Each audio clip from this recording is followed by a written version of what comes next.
Doug 60 gang, what's up, guys? Where we at? December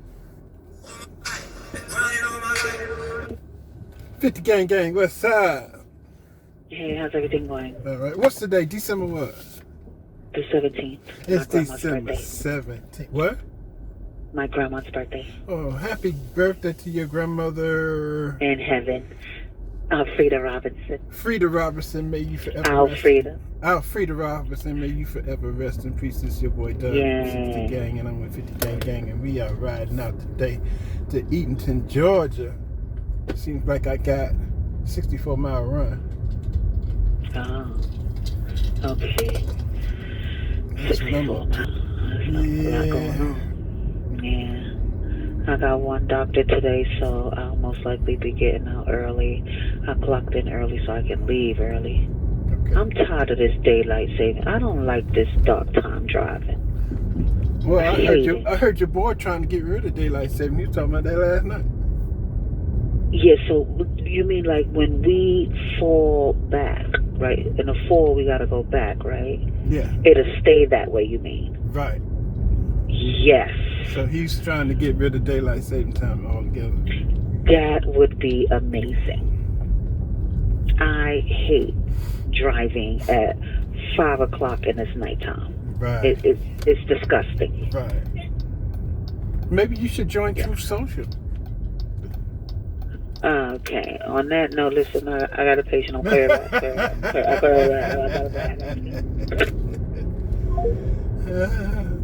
Some people love to hate, don't they? You know she loves Donald Trump. She loves Donald Trump, dog. She just don't want to admit it. You just don't want to admit it.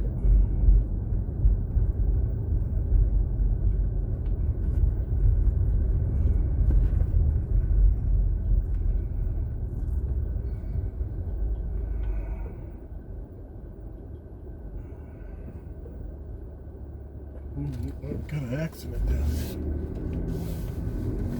Let's get warm, turn that off.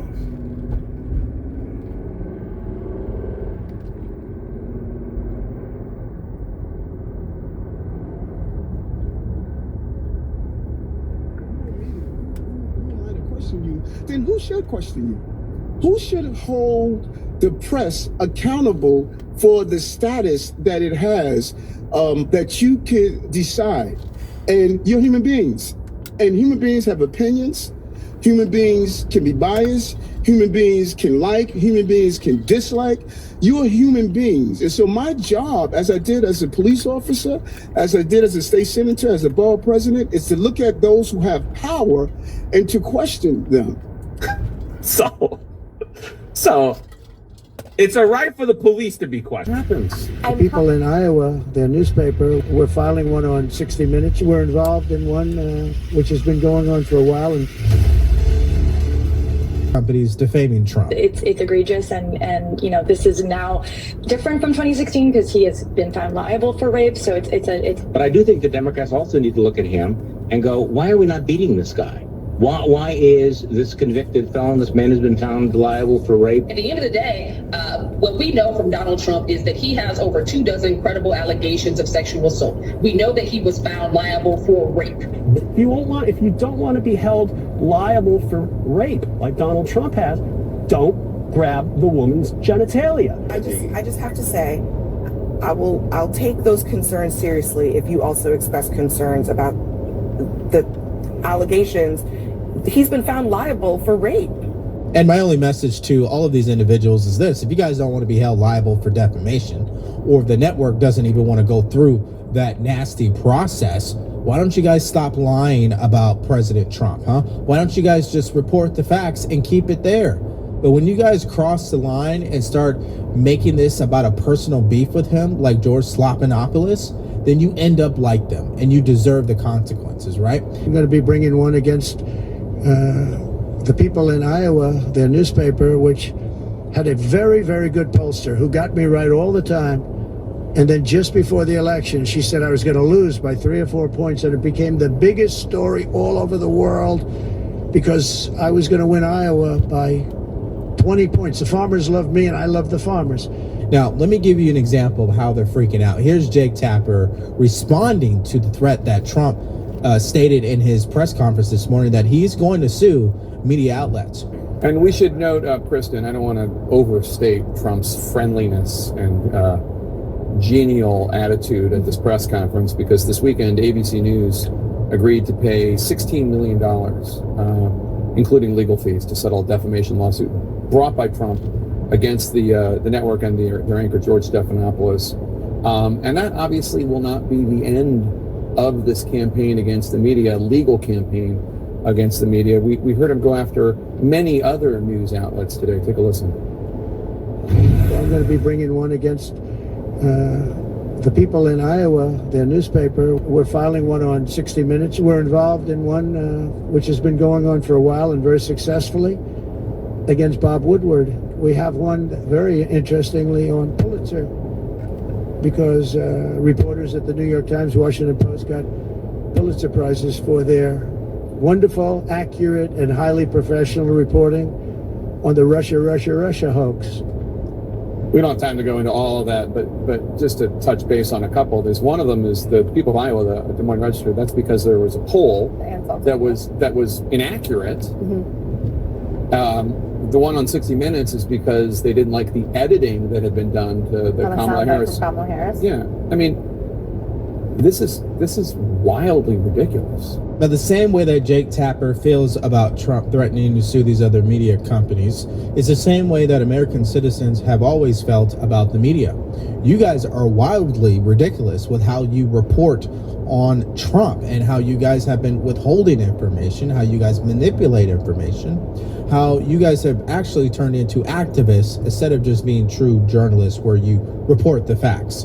Well, one of the things to keep in mind here is that Donald Trump feels like he won. I mean, this weekend, by having a settlement with ABC, one that many people did not think was going to come to fruition. They thought that this would end up in court, or that it would certainly not be a settlement in which ABC paid $16 million and issued a public apology, which was part of this, has been a situation which has empowered and emboldened Donald Trump. So it looks like she also got the talking points that Brian Seltzer was using over the weekend. Embolden is that new term. You guys keep paying attention, you'll continue to hear that word, of course. So the bottom line here, what Trump is doing is he's highlighting a broader issue. And what is that?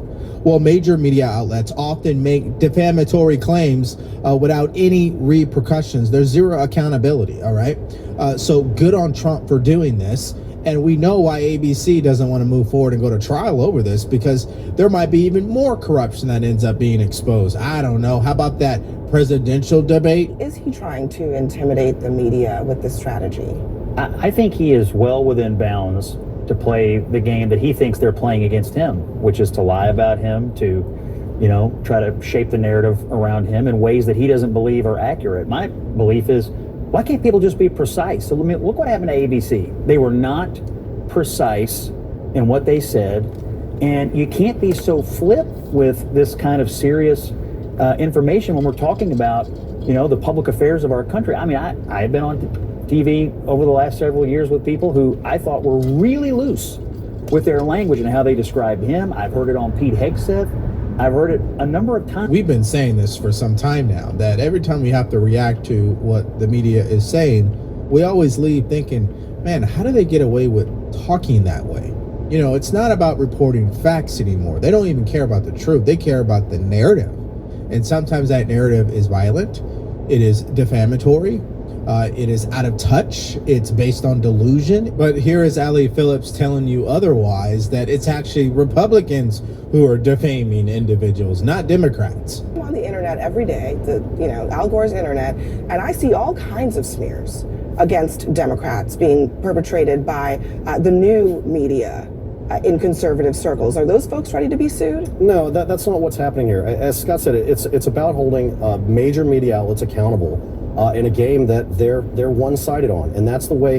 It's not about the money for Trump. He's not doing that. Now, the problem with Abby Phillips and her argument here is, even if what she says is true, and I bet I could find people on the right defaming people on the left, but defaming wouldn't be the correct word, because defamation implies that not only is the person knowingly saying something that is false, but it is actually causing harm and damage to your reputation. Now, I don't see how we would be able to damage CNN's reputation any further. I don't see how we could damage Joy Reid's reputation any further. I think they've damaged their own reputation by how much they lied to their own audience. But hey, that's a whole nother thing. Now, speaking of damaging your reputation, we know John Kirby, who is the National Security Communications Advisor from the White House. You know what he came out and said about the drones? What we've all been saying. Listen to this. You hear all of these officials. You've heard a lot of concern, a lot of coverage. Where are you tonight on this? As we look at the information we've got, Brett, and we've now examined some 5,000 different sightings, we've added detection capabilities, additional observers. As you and I stand here today, to date, our assessment is that this is lawful, legal, commercial, hobbyist, and even law enforcement aircraft activity. Some of it's manned, some of it's unmanned. We absolutely acknowledge that a lot of these are probably drones, but they're flying legally, and it is legal to fly drones in non-restricted airspace as long as you're registered with the FAA. And there's thousands and thousands of these kinds of flights every single day. I think there's more than 1 million drones that are registered with the FAA just in the United States alone. Okay, so let me get this straight. So these drones are part of the federal government then, right? Military, law enforcement, hobbyist, commercial, private. Is that what you're saying now? I mean, why didn't you tell us that a week ago, 2 weeks ago? I mean, you guys are so pathetic. I mean, just think about his answer there for a second. No wonder you guys couldn't shoot him down. Okay, the Homeland Security Secretary said over the weekend that right now they don't have any foreign involvement, criminal activity. We don't see them as a national security concern. How can you get to that point? How can you get to that conclusion with what you're seeing? Because we've done the analysis. We've done the detection and the analysis. We've corroborated the sightings. And in every case that we have examined to date, we have seen nothing that indicates a public safety risk.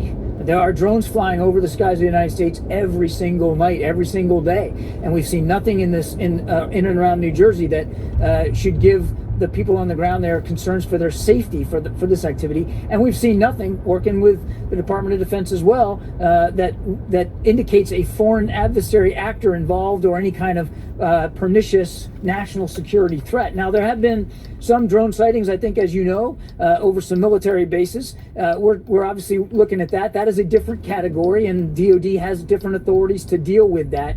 But again, we've also seen no disruption of operations at our bases in New Jersey either from any of this. Okay, so clearly he's continuing to lie because that's part of his job description. So let's go ahead and show you guys some of the facts here. He just claimed that the drones that have been flying over these military bases that had caused an actual air base to shut down actually was not disrupting operations. Really?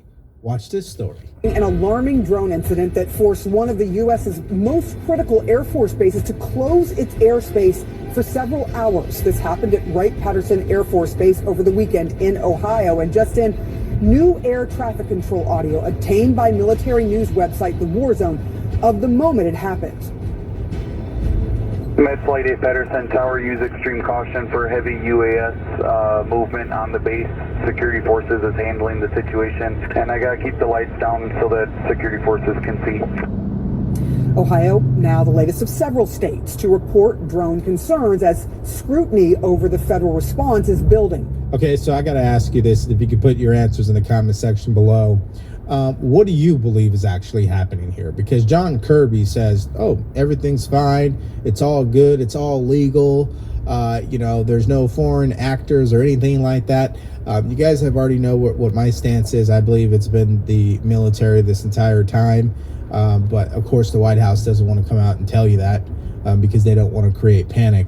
But let me know what your thoughts are about this. Now, I know the drone story has been entertaining, to say the least, for the past few weeks, but I got something that's even more entertaining for you. The Deputy Prime Minister of Canada has dropped her resignation papers. Yes, Justin Trudeau is clearly struggling at this point, which is why when I show you what Trump had to say about this is going to make you laugh. So here's what he had to say. The great state of Canada is stunned as the finance minister resigns or was fired from her position by Governor Justin Trudeau.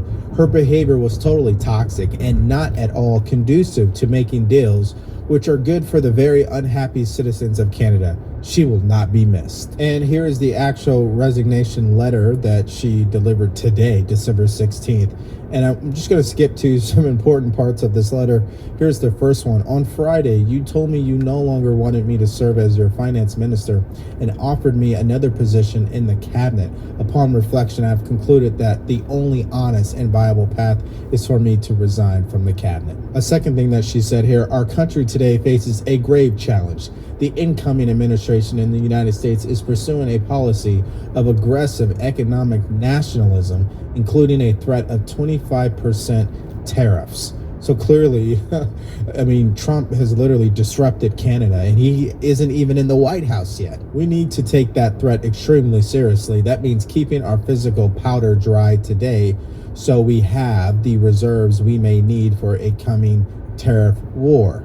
That means pushing back against America First economic nationalism with a determined effort to fight for capital and investment and the jobs they bring. And then she also said, I know Canadians would recognize and respect such an approach.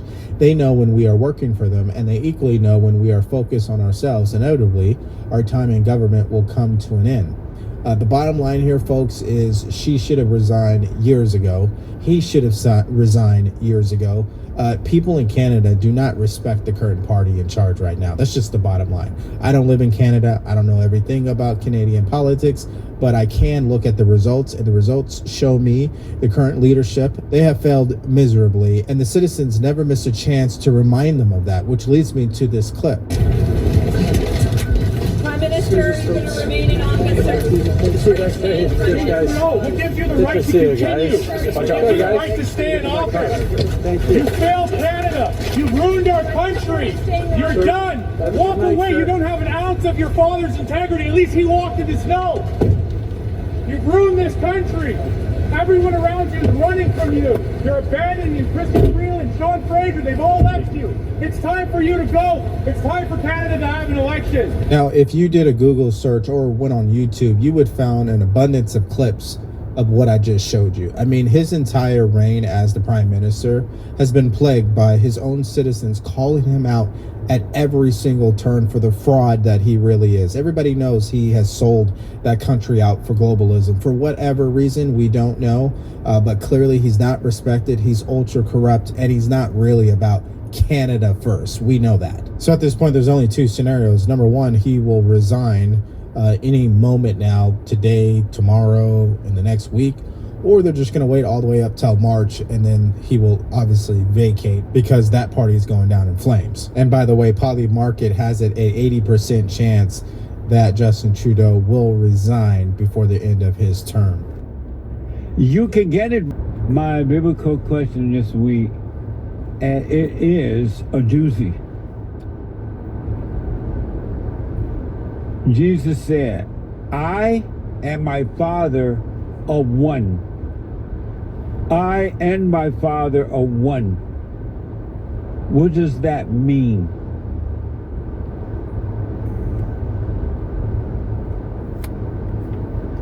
I and my Father are one. What does that mean? Amazing, huh? We have every way that you can watch and support the show listed on JesseLeePeterson.com/show. JesseLeePeterson.com/show. And if you're out and about and you just can't seem to, you have to podcast the show because you figure, well, I can't watch it, so I'm a podcast. You still can listen to it no matter where you are and what you're doing. Whether you're shooting up a school or you are getting shot at the school or you're one of the victims at the school after being shot, or you're one of the parents who are crying and running down to the school, or you're the one doing the shooting, you could be listening to the show. And if you're holding a press conference after the shooting and you're saying, oh, God is going to use this for his benefit. God's going to use this situation for the good. That's so dumb, but that's what people say. Oh, this is in God's hand. Poor guy. You could be listening to the show. Or you just land up at the beach, hearing about all this stuff.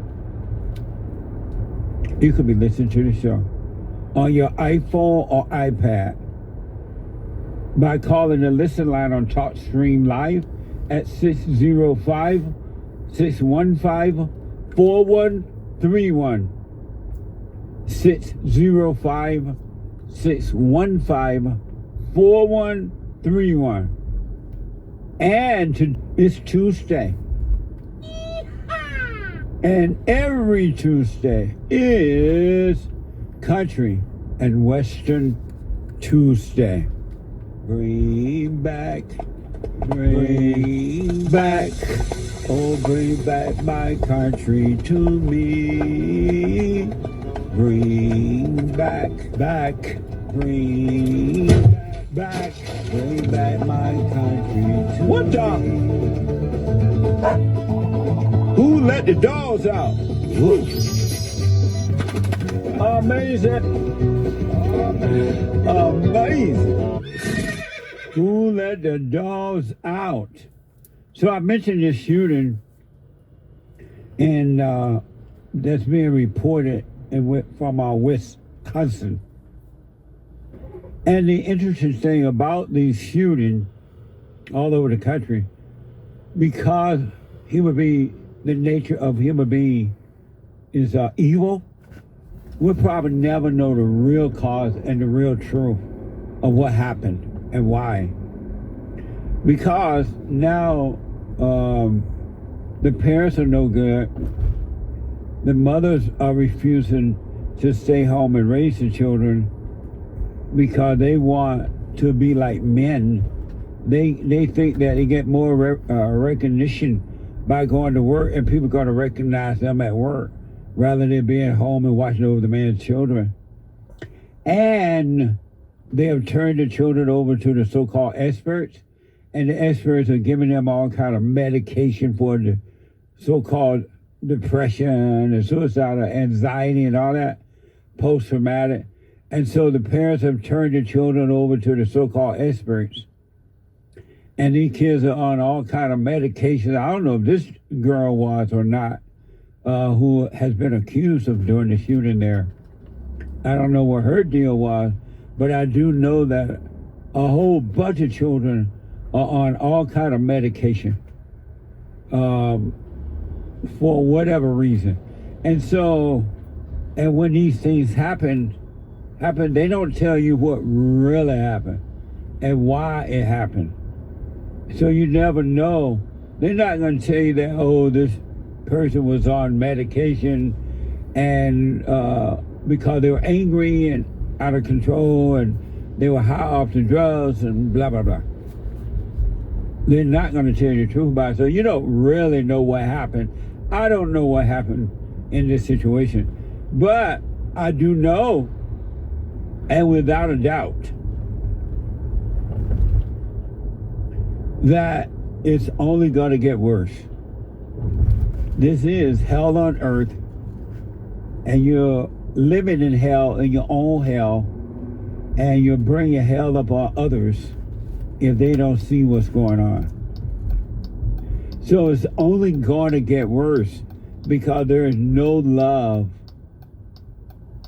in the world today. Zero love. And so it's got to get worse. It is hell on earth. And crying about it is not going to solve it. And trying to blame it on God. And that, oh, God's going to use this. Well, but God has nothing to do with it. He's done his work. It is finished.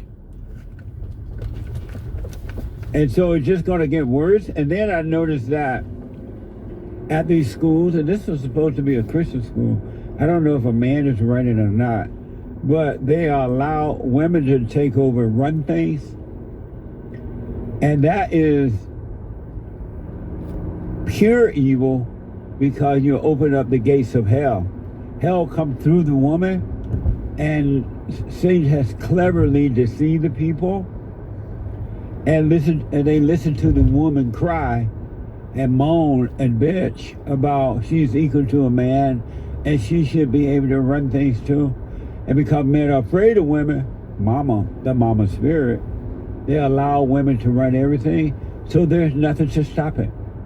The gates of hell come through the woman. And why do you think we have at these schools now, they have metal detectors and police and all kind of everything that's wrong is in the schools?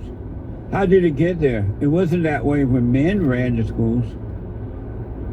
And you won't even think about that. You dare to think about that. Because you don't want to be called a name. You think that people love you because they don't call you name. They don't love you. And they allow these women to run these schools and these churches and everything. And you don't see that when they put women in charge. CEO. Can you imagine a female CEO? What the? That doesn't even sound right, make sense. Ain't real, never gonna be real. How would you like to be married to a female CEO? And so these situations can only get worse. They cannot get better. But for you as an individual, they can get better. If men and women take control of their own lives and work on themselves, they can be in the world but not of it, not affected by what's happening in the world because you're living from a different world, a different reality. Look at Donald Trump. Donald Trump is living from a different reality than the average person on earth. Most people are living in an unconscious state. Most people, nearly all, one or two now waking up. And Donald Trump is not living in that unconscious state. That's why you can't defeat him. And they'll put all kind of women in his life, and they've been trying to figure out, why are you so strong? What's your secret? And he toyed with them by telling them, oh, if you get me drunk, you can weaken me. And the Philistine can come and take me away. And they get him drunk, and that didn't work. And then he said to them, oh, you can put me on trial. He told Delilah, you can put me on trial, have me put on trial, and I'll become afraid, and then I'm weak. And then when I'm weak, the Philistine can come and take me away. And that didn't work. And Delilah get mad, those women get mad at Trump. You told me, why don't you tell me what's your real power? You lied to me. Tell me. Nagging him. Donald Trump is coming from a different source. You don't even know it. Because you're not working on yourself, so you don't see. And you wonder, how? Do you know that Donald Trump is the most powerful, well-known man on earth right now?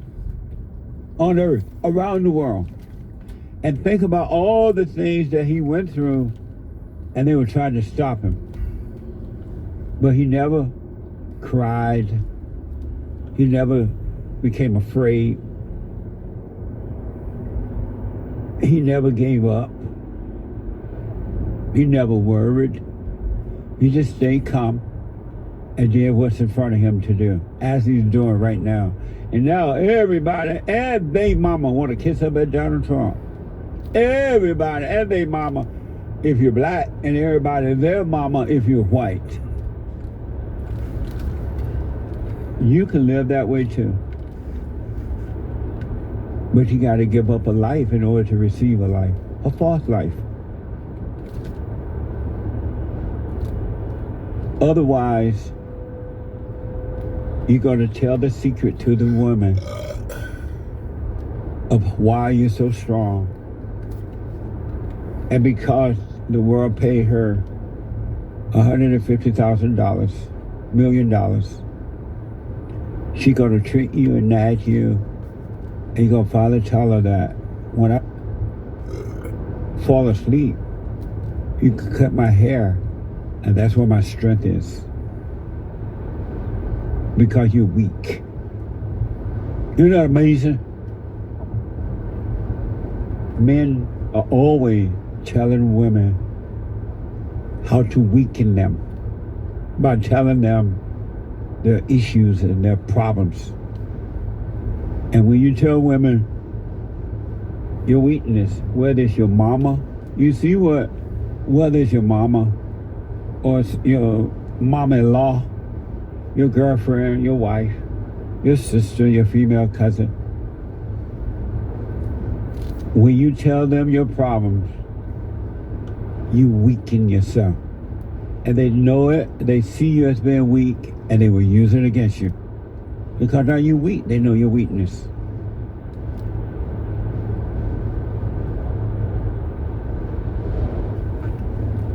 And you tell them to cut your hair. That your strength is in your hair. Amazing, huh? Every time, as it did with Samson and Delilah, every time the man tells the woman his problem, she conquered him. He become weak. And you allow women, including your mama and your so-called therapist, you go to a female therapist or counselor, you know you're insane. And you tell them your weakness. And the counselor and your woman join forces together to destroy you. Because now they know your weakness.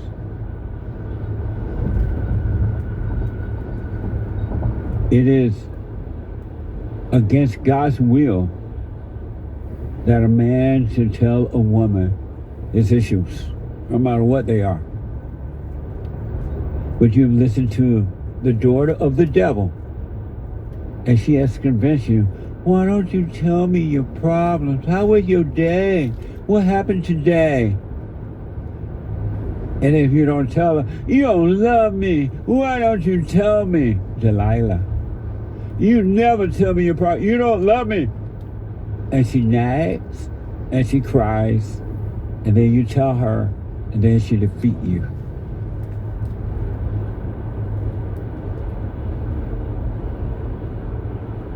When I look at the world, it fills me with sorrow. Children today. When I look at the world, it fills me with sorrow. Children today, gonna suffer tomorrow. Oh, what a shame. Such a sad way to live. Amazing. So there was a shooting, according to this report. A teenage girl identified as Wisconsin school shooter. This happened yesterday, I believe. Fox 32. 3 people are dead, including the shooter, after gunfire erupted at a school Monday in Madison, Wisconsin. CNN has reported authority identified Natalie Rupnow, a 15-year-old who went by the name of Samantha, as the suspected shooter at Abundant Life Christian School on Monday morning in Madison, Wisconsin. This is from Fox 32. Yeah, we have new information from a news conference that ended within the past hour. The Madison police chief saying that the teenage school shooter is dead, but the investigation into what triggered that shooting is just now beginning. Today truly is a sad day for Madison and for our country. It is a day that I believe will live in our collective minds for a very, very long time. Madison Police Chief Sean Barnes says they got the call of an active shooter at 10:57 this morning. Officers responding within minutes to the Abundant Life Christian School and finding multiple people shot inside that building. The gunman, a teenage student at the school, was dead of a self-inflicted gunshot. A teacher and another teenage student were both killed, and at least 6 other students were rushed to the hospital. 2 of those students still in critical condition with life-threatening injuries. Now, the school is a private Light Christian Academy with roughly 350 students, ranging from kindergarten all the way through high school. Police say they had no prior contact with the gunman at the school or any warnings that he was a danger. Investigators quickly obtained search warrants and are currently searching the gunman's home. Police say a handgun was recovered at the school and that the shooter's family is cooperating. The police chief says it is way too early to speculate about a motive. Amazing. Can you imagine sending your child to kindergarten or something like that? You know you hate your kids when you send them away that soon, early in life.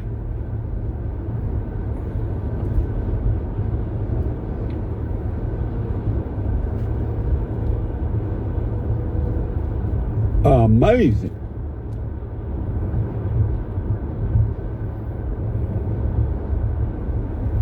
According to the gun violence archives, there have been 80.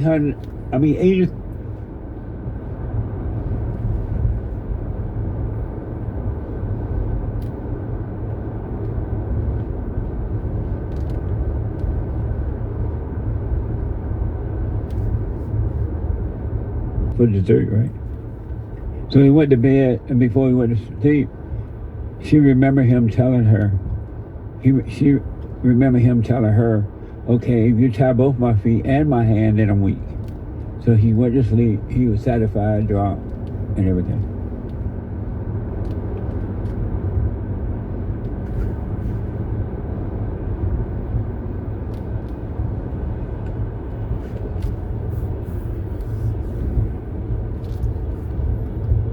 Ran outside again and told the Philistines, he's weak now, he's tired down, both hands are tired down. And they ran into the house and get him, and he broke loose again and beat him up and ran him off. Because they didn't know how to stop him from burning off their dry land, dry farm. They wouldn't plant no food.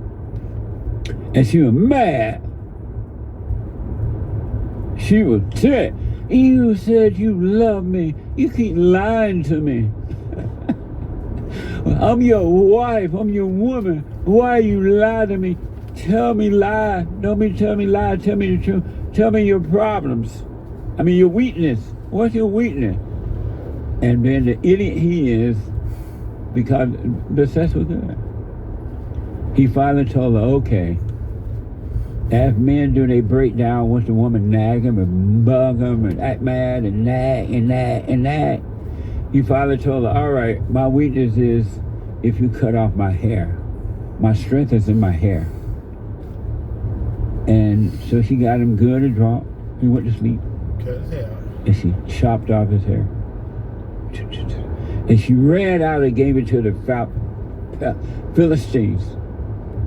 And they ran in and they conquered him. Because that was his strength was in the hair. They used the woman and a few dollar bills. You would think that when she tried to use his purported weaknesses, the ones that he pretended like he had, right, that he would have caught on and be like, why are you trying to use my supposed weaknesses against me? Right. But that's how men are today. The outside looking in can tell that he's being a simp, he's whipped. A beta. Yeah. But the woman was so fine and so pretty and so sassy and that out, he couldn't see. That was him.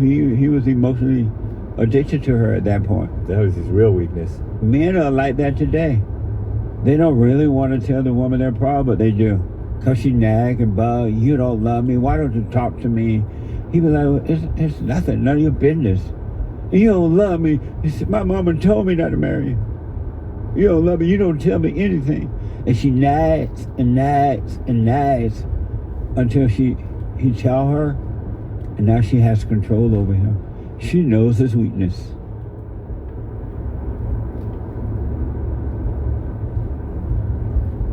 And my producer said, I don't understand how he didn't see she was setting him up. In the same way no men see it when they see a pretty woman or the kind of woman they like.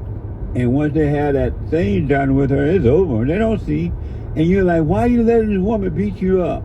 Why are you crying over this woman? I love her. I want to be with her. Even like, but she don't care about you. She's using you. You're weak. You can't see it. You wonder why can't you see it? But when you're seduced like that, you can't see. You're weak. Yeah, you don't care. And that's how the whole world is today. You know something? It's crazy. That's an amazing story when you think about it, how it applies to today, huh? Yeah. Have you ever thought of it that way? A bit. Yeah. Human nature. Are you familiar with that story, Nick? Anchor Baby? Yeah, somewhat. It's happening every day right now in all relationships, in the homes and everything. The men are seduced by the women. And the men all pause when she walks into the room. When a woman walks into the bar, don't the men all pause? Yeah, they do. I saw this woman on a show yesterday, a news show, and they were celebrating Christmas, and she said that she and her friend, they go around to all the bars, and she said, they asked her, why you go to all the bars? She said because she can get free stuff from men. They buy the drinks, they buy the food, everything free when she walk into the room. Yeah. You know the crazy? Samson. Terrible. The men all pause when she walk into the room. Ooh. Let me go quickly back to Andy. Andy, thank you, buddy, for calling. Go ahead. A lot of morals and values here. And, you know, luckily I grew up around strong women. They, you know, and good, you know, strong men. All the men in my family, you know, World War II veterans. My dad, I wouldn't be here if it wasn't for Vietnam. All my uncles and stuff. That's where my dad met my you know, my mom actually to his, you know, their brothers. But anyway, the fact that, you know, they tried to, you know, I'm trying to get a career in doing the therapy, but they told me because I would not recognize, you know, the whole woke agenda. And I told them, I said, you're killing people. When I got out of prison, you know, I got off of Facebook a year before COVID hit. I got rid of my phone during the whole COVID thing. And you know, I just couldn't handle it because, like I said, when I went into prison, things wasn't like this. And when I got out, it's a madhouse. It's a mess. Yeah. And I just won't get on. I'm not getting on my knees for anybody. The good thing is my mother taught me well that you respect women, but you respect strong women. I know that the devil shows up in lipstick and a skirt all the time. And, you know, and I just, you know, and that's what I think a lot of people, they don't talk to me today because I don't, you know, I'm not going to, you know, change my morals just so they can feel better. When I'm thinking like, you know, people call us stupid hillbillies and all this, and it's also, I don't care. Yeah, but the second that I say something to them, then it's, oh, you're a racist, you know, you're this, and, you know, and I'm thinking like, if they, you know, I get this all the time, you're from West Virginia, you guys don't even have black people there. You know, when I was from 12 to 15, there was a black family who helped raise me. And, you know, they're my family still to this day. I would not, you know what I mean? Like, I didn't know really what racism was until I left high school. And I remember I got jumped because I was in the wrong area and I was a white guy. And it was what, but it literally, like, that scarred me worse than anything because I didn't, dead serious, I had no idea what racism was in West Virginia. I know that sounds crazy, but the people here, no, that makes sense. That makes sense to me because when I was growing up too down in Alabama, there was no such thing as racism. That word did not even exist that I was aware of. And so racism is just a made up word in order to divide and conquer. There's no such thing as racism. It doesn't exist. It will never exist. It cannot exist. It's just a made up word.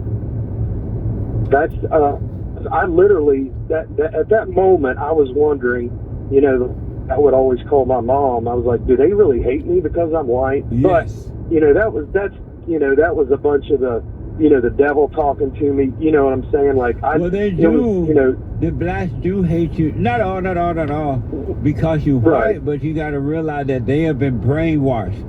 The blacks Right, have been exactly. brainwashed and they don't know what they're doing. They can't see. They're angry. They're brainwashed, and they don't know that they're being controlled. Well, what I didn't understand is I was trying to help, and you hear the old story of, oh, I'm in the hood and I can't get out. But you know what? I've been to the hood. I went there all the time to get my dope, and I've never seen a fence or anybody holding them there. They could have left on the bus just like I did. That's right. You know what I mean? Yeah. Because like when I was in prison, the racism there, it ain't racism. It's you just take care of your people. The people that's right. Like it's because at the end of the day, it's not you against other inmates. It's us against the guards. If they're trying to do something, and we all work together well. But like today, with what's going on with the agenda they're pushing, we got to have men. I will not. I don't care if I have to chop wood and catch fish and shoot deer to eat and survive the rest of my life. That's just fine. That's what us hillbillies do. Absolutely. But I'm not selling the last bit of what I consider, because I've been a heathen my whole life. I didn't really believe in God until about 2 years ago, and God literally handed me my ass in a bag too. I mean, everybody wants to see miracles and believe in Jesus. Well, it was like total opposite for me. I got whooped. I got spiritually whooped, and it was because I tempted him, and that's the truth. I tempted him, and I lost severely. Amazing. And it's unreal how you can learn. But like I said, I'm not going to use these pronouns. There's more than two gender things. These people are mentally ill, and that's why if you look, the mental health state, the crisis right now is as high as it's ever been. Because they have women in control of the home, of the school, of the mental health department, and it's not going to get better. Andy, I gotta run. Sir. I appreciate your call. Sir. Will you call me Well, again? thank you, Jesse. Call me again. Absolutely. Love the show, Jesse. Thank you, buddy. Merry All right, Christmas. bye-bye. Okay. Merry Christmas, buddy. Thank Bye. you. Merry Christmas, y'all. Super chat.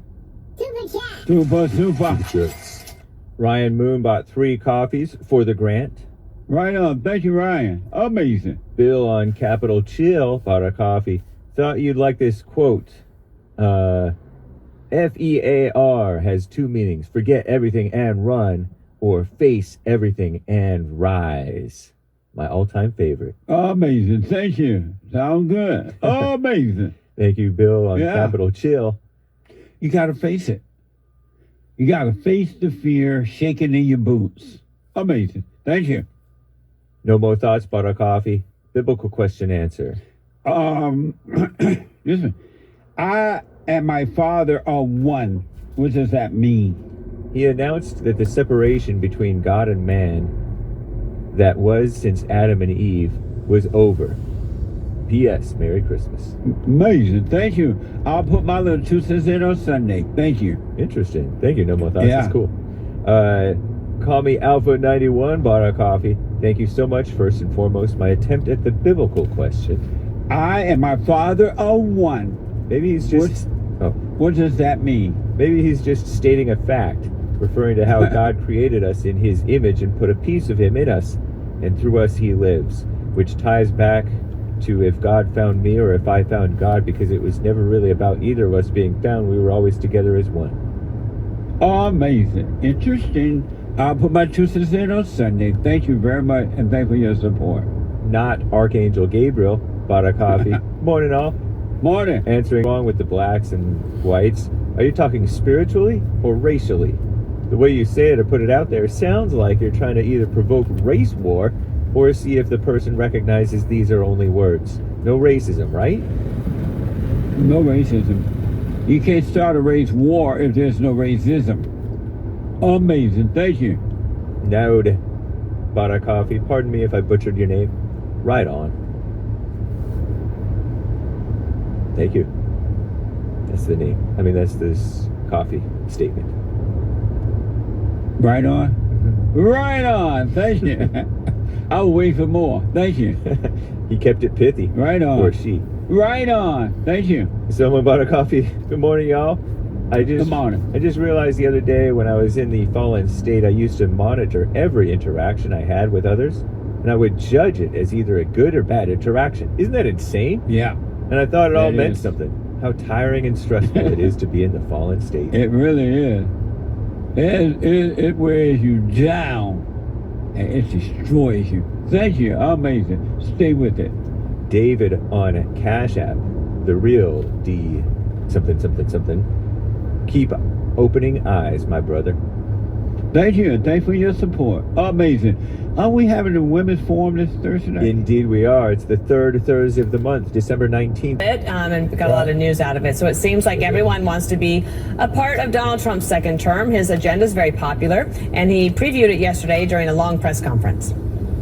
We're trying to help very strongly in getting the hostages back. And if people don't come back to work, come back into the office, they're going to be dismissed. We spent a tremendous amount of money in building the wall. The administration is trying to sell it for 5 cents on the dollar, knowing that we're getting ready to put it up. I have a warm spot in my heart for TikTok because I won youth by 34 points. And there are those that say that TikTok has something to do with it. Am I going to do preemptive strikes on Iran?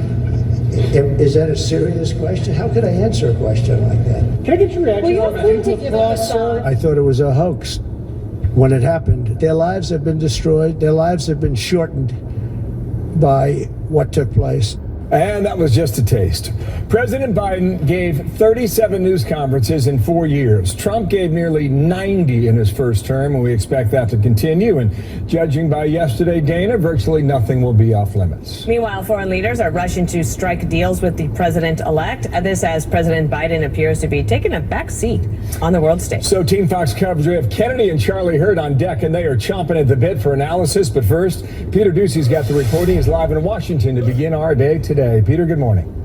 Good morning. President-elect Trump says he is already working the phone looking for status updates on the 2 wars that will be raging on his inauguration day in Gaza and in Ukraine. I'm not going to comment on the Putin question, but I will comment on Bibi. We had a very good talk. We discussed what is going to happen, and I'll be very available on January 20th, and we'll see.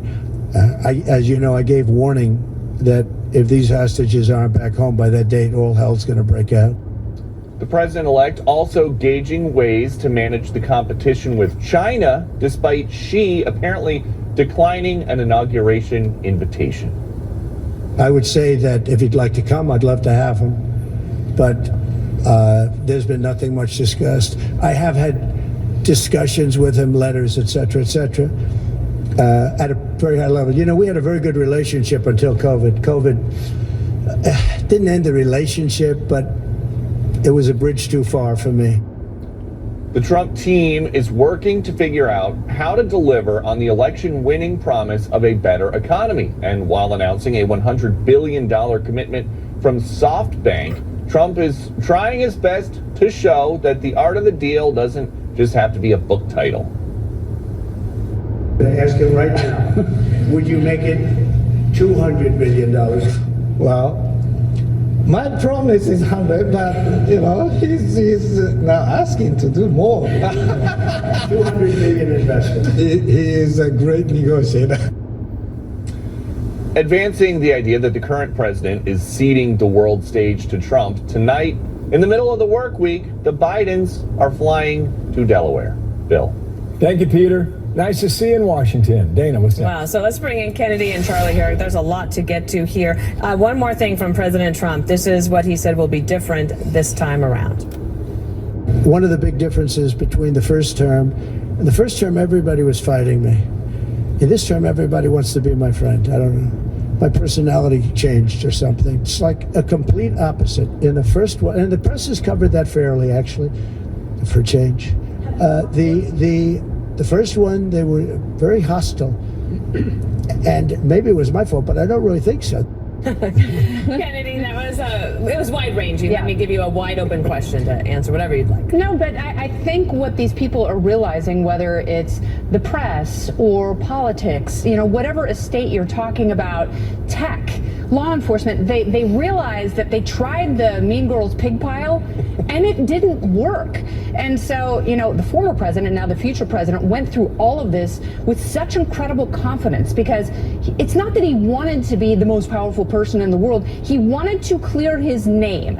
And it reminds me of the Johnny Depp trial. When you know you're right and you go through this process with confidence and you come through on the other side, you almost become a cult hero. And that's what we're seeing in so many realms here. But you're not seeing the Jim Acosta attention hogs you saw the first time around. It seems as though a lot of these people in the press corps have been given the directive: go find the actual news, ask questions with curiosity, and come to the truth without an agenda. I would argue the resistance will rise again. How and when?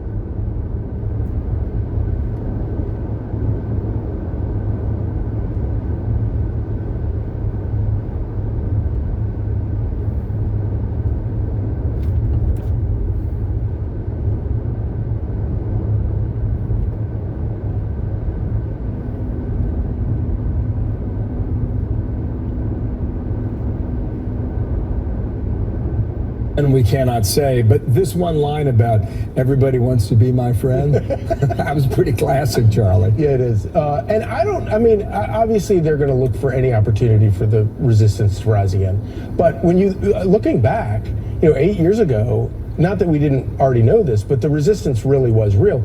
Trump was still giving his inaugural address as the Washington Post is tacking out the story about how impeachment proceedings have already begun. And then 4 years ago, you had Mark Zuckerberg spend $450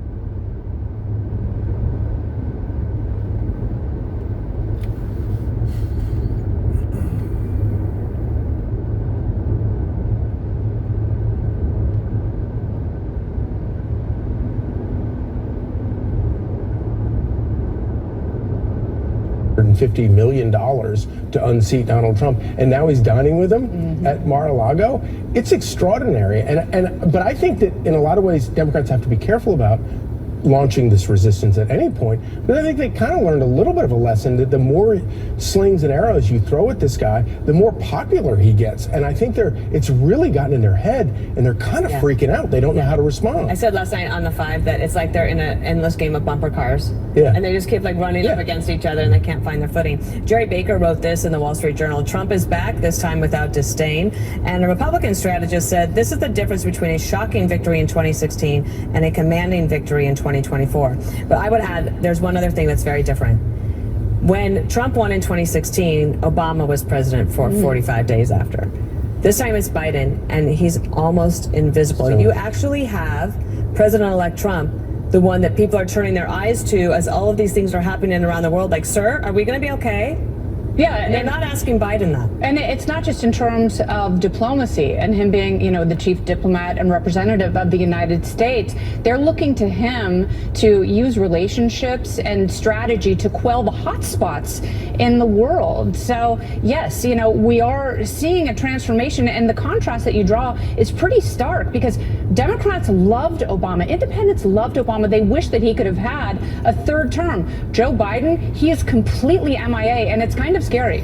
I would argue the following men also loved Barack Obama. Put it on screen. These are the tech CEOs that have gone down to Mar-a-Lago, or are still yet to go down, because the meetings will continue down there. I don't know what they say to him behind closed doors, but I have to imagine that he may have the opportunity to have a few choice words with some of these men about very recent history, Charlie. Yeah, you think? Oh, I can imagine some of those conversations. And of course, Trump loves to exercise power, especially in sort of personal dynamics. So he is maximizing that. But do you think He's like, are you going to eat that? Right. Do you think he's enabled himself to hit the ground running, which is what he's trying to do here? Yeah, and I think that, for him, victory was not just winning re-election, which was an important part of it, but he really does view victory as being able to accomplish the things that he wants to accomplish.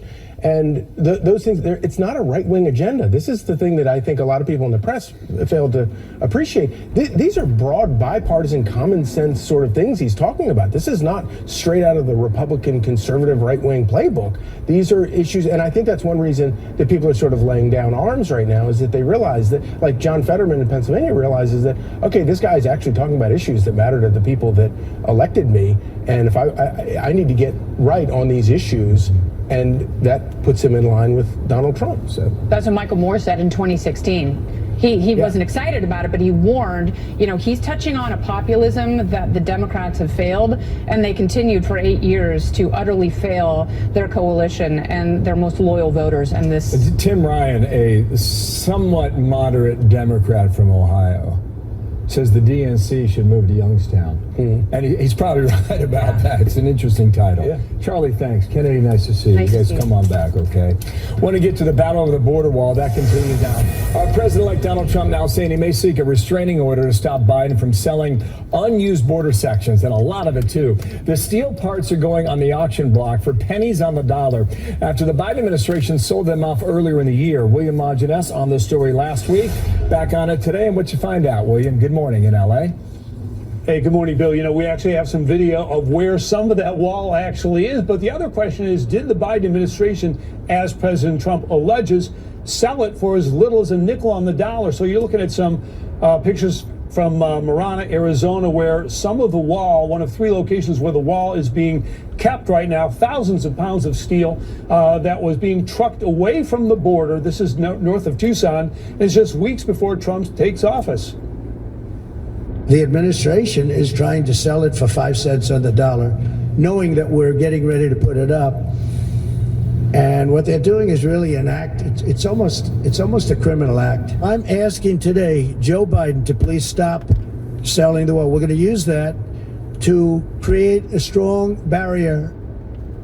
So Senator Tom Cotton also demanded yesterday that the Defense Department keep all records related to the sale of up to $350 million worth of unused wall and support materials. Trump says he needs that to finish building about another 200 miles of wall. Problem is, once Biden took office and refused to install those wall sections, the Defense Department sold it. That's what you're looking at right now. Some panels were used by the states like Texas, but millions of tons were sold for scrap through a government contracted website.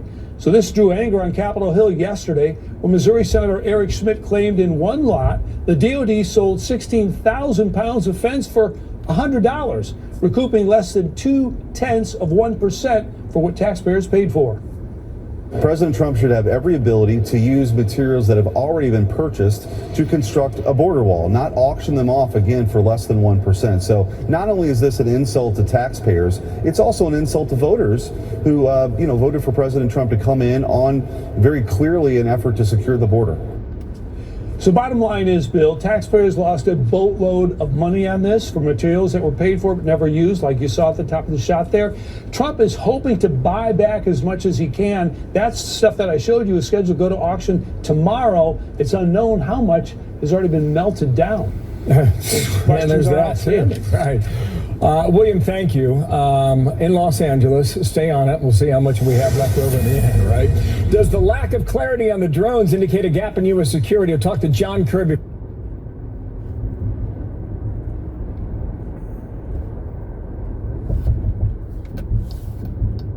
From the White House, ask him a bunch of questions coming up next right here. Dan? Plus, can a judge in President Trump's criminal trial reject the Supreme Court's immunity ruling to uphold the guilty verdict? Well, we're going to ask legal scholar Jonathan Turley. Also, the Russian woman who... Court's immunity ruling to uphold the guilty verdict. Well, we're going to ask legal scholar Jonathan Turley. Also, the Russian woman who allegedly tried to stow away on a flight to France reportedly strikes again, where officials say she was trying to sneak off to this time.